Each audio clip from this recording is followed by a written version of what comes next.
দীর্ঘদিন বিদেশে থাকার পর দেশে ফিরেছেন বিএনপির স্থায়ী কমিটির সদস্য ইকবাল হাসান মাহমুদ টুকু। রবিবার দুপুর 2টার দিকে থাই এয়ারওয়েজের একটি ফ্লাইটে ঢাকার হযরত শাহজালাল আন্তর্জাতিক বিমানবন্দরে পৌঁছেন তিনি। লন্ডনে অবস্থানরত বিএনপির ভারপ্রাপ্ত চেয়ারম্যান তারেক রহমানের সঙ্গে সাক্ষাৎ করে দেশে ফিরলেন টুকু। ঢাকায় পৌঁছানোর পর বিমানবন্দরে গণমাধ্যমের সাথে কথা বলেন সাবেক এই মন্ত্রী। তিনি বলেন, যে উদ্দেশ্যে দ্বিতীয়বার বাংলাদেশ স্বাধীন হয়েছে তা ধরে রাখতে হবে। এ সময় অন্তর্বর্তীকালীন সরকারের প্রতি সমর্থন রয়েছে জানিয়ে টুকু বলেন, রাষ্ট্র সংস্কারের জন্য 31 দফা দিয়েছে বিএনপি, পাশাপাশি যৌক্তিক সময়ের মধ্যে নির্বাচন চায় দলটি। বিমানবন্দর থেকে শেরেবাংলা নগরে জিয়াউর রহমানের মাজারে শ্রদ্ধা নিবেদন করতে যান বিএনপির এই নেতা। সেখানে নেতাকর্মীদের নিয়ে শ্রদ্ধা নিবেদন করেন তিনি।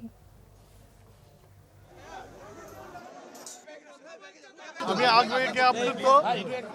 দীর্ঘ 15-2 বছর বনবাসী থেকে আজকে দেশে আসছি। আমার অনুভূতিটা হচ্ছিল যে 71-এ আমি যখন 22-23 বছরের যুবক ছিলাম, 16ই ডিসেম্বরে এসে যে অনুভূতিটা হয়েছিল, আজকে আমার সেই অনুভূতিটা হয়েছে। আজকে বাংলাদেশ স্বৈরাচার খুনি মুক্ত বাংলাদেশ। আজকে মুক্ত বাংলাদেশে মুক্ত হওয়া নিতে পারবো।